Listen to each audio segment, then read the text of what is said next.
Bonjour à tous, bienvenue dans cette 25e vidéo de mon challenge crypto. Aujourd'hui, on va parler de CRO, donc du coup c'est la monnaie de crypto.com. À l'heure actuelle, elle se trouve en 28e position du top 100 des capitalisations crypto et son cours actuel est d'environ 0,065 dollars. Allez, on est parti. Donc CRO en une phrase, comme je disais, c'est le jeton de crypto.com qui est un échange centralisé basé en Amérique, qui est très très connu, on en reviendra après, mais il a fait énormément de pubs, qui a soutenu et qui soutient beaucoup d'équipes, qui je crois étaient partenaires de la FIFA, même si je crois que ça n'a pas été très très mis en avant. Et donc un acteur important crypto en Amérique. L'objectif initial du coup c'était de démocratiser les cryptos, du coup en fournissant beaucoup de services, en fait l'essentiel des services existants, tous recentrés sur une même plateforme. Donc les achats spot, donc quand vous achetez du bitcoin comme ça contre des euros, des dollars plutôt, du trading, donc notamment si vous faites des effets de levier, avoir des contrats futurs, ce genre de choses. Ils ont ajouté bien évidemment l'achat de NFT, des emprunts, donc tout ce qui est lending, borrowing, etc. Le stacking et leur truc phare, leur produit phare initialement, c'était les cartes de paiement qui, dans les premiers temps, étaient très très très intéressantes parce que vous avez du gros cashback, vous avez vraiment des gros avantages. Ouais, ils ont vraiment beaucoup vendu le truc et survendu le produit au début. Puis c'est devenu de moins en moins intéressant. Et je pense que les gens qui ont acheté à la TH et qui ont beaucoup investi dedans, notamment pour les cartes, etc., surtout dans une situation particulièrement défavorable maintenant.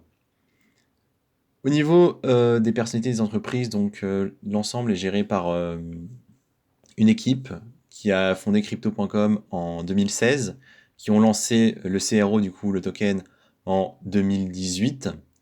Derrière, il y a le Chronos Lab qui permet les développements. Globalement, c'est ça pour l'overview des entités qui dirigent. À savoir qu'il n'y a pas eu d'ICO lors du lancement du token.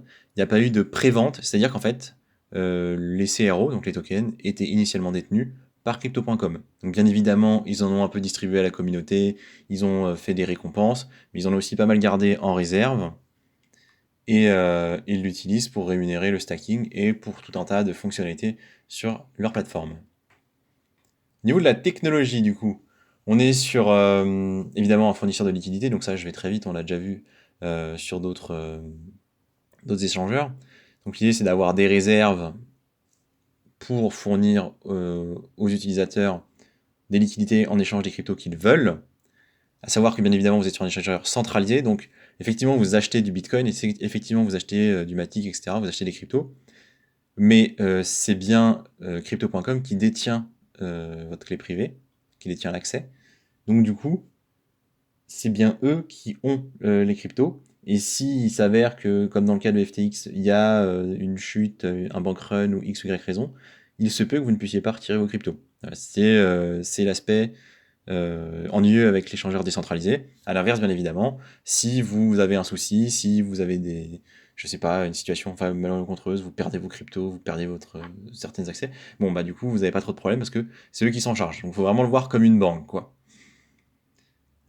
À savoir qu'ils ont quand même deux blockchains. Donc la première c'était crypto.org, qui était une blockchain en proof of stake basée du coup sur le Cosmos SDK, donc langage en Tendermint, donc pour faire tourner l'ensemble, hein, un peu comparable du coup à la BNB Chain.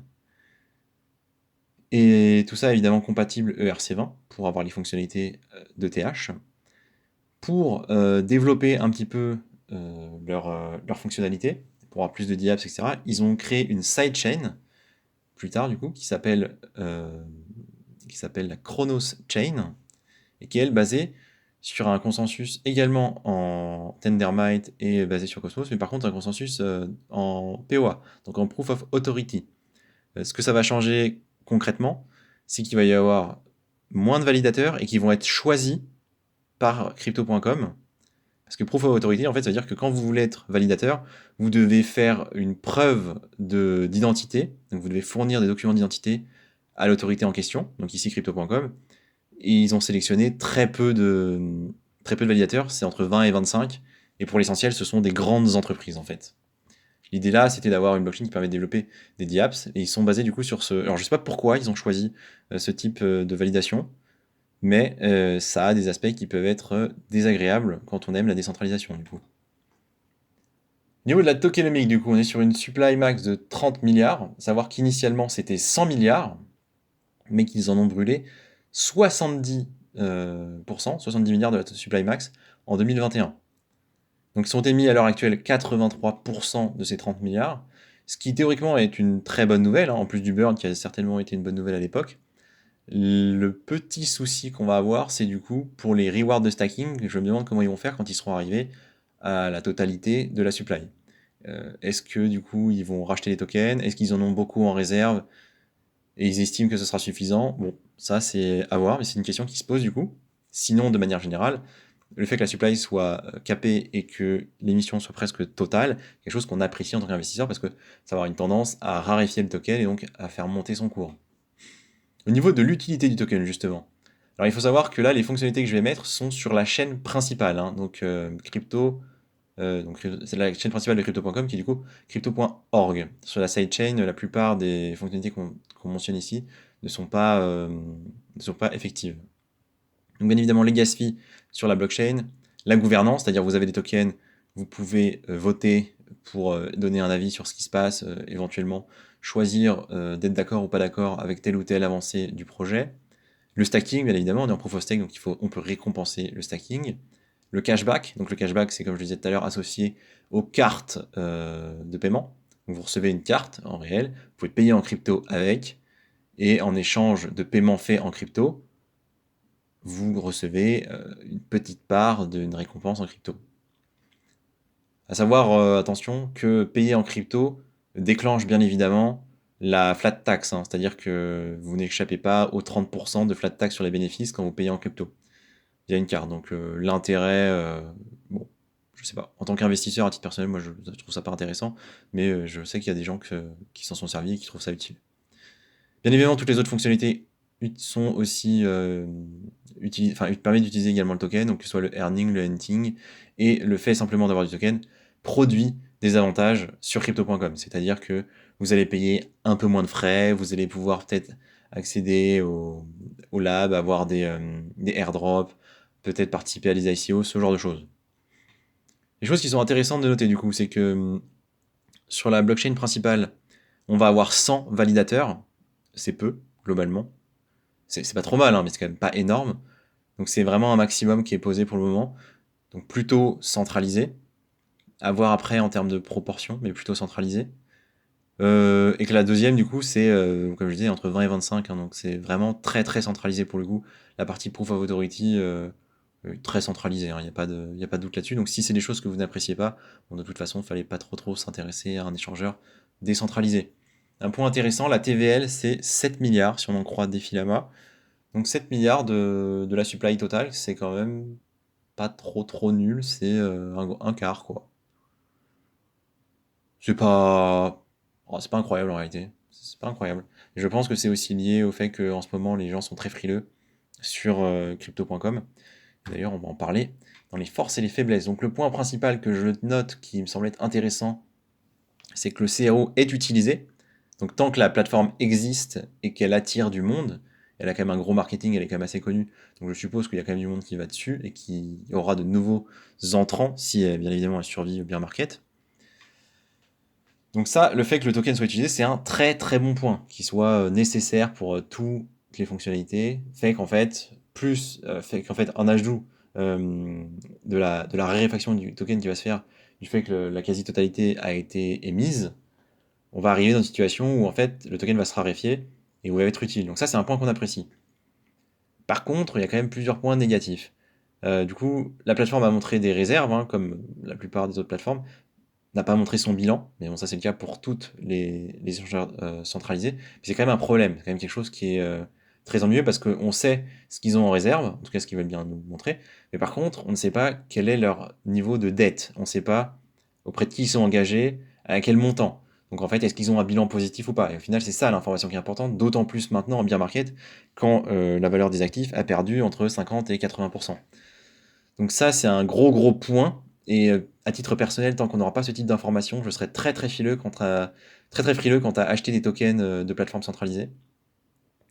Au niveau du marketing, on sait que ça a été très très très agressif au début. À titre personnel, c'est le genre de choses que je n'aime pas trop trop en général. Ça, c'est vraiment à titre personnel. Surtout qu'ils ont proposé du coup des offres très intéressantes liées à ce marketing agressif qui ont globalement déçu par la suite. Alors certes, c'est aussi dû au bear market, mais globalement, ils ont baissé les intérêts à avoir le token après. Et donc tous les gens qui ont investi en haut de la courbe en se disant ouais c'est top, on va faire des super bénéfices, en faisant du cashback et tout, je pense que là ils sont plutôt déçus, pas mal de mauvais retours. Ça c'est quand même un point qui est pas appréciable de manière, je veux dire, morale. Et en plus, bah, pour les investisseurs, ça plaît pas d'avoir des retours de ce genre-là. Donc ça c'est quand même un gros point négatif, à voir ce qu'ils feront dans les prochaines années s'ils survivent bien évidemment.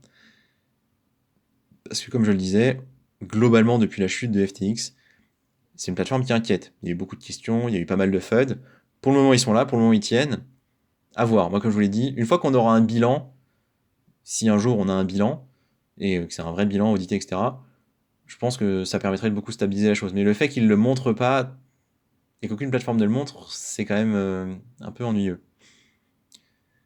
Et donc le dernier point, c'est bien évidemment la centralisation, hein, comme on l'a dit.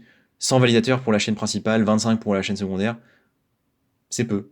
Après, voilà, on est sur un échangeur centralisé, on le sait, mais voilà, c'est globalement peu. Alors, rapidement, au niveau du graphique.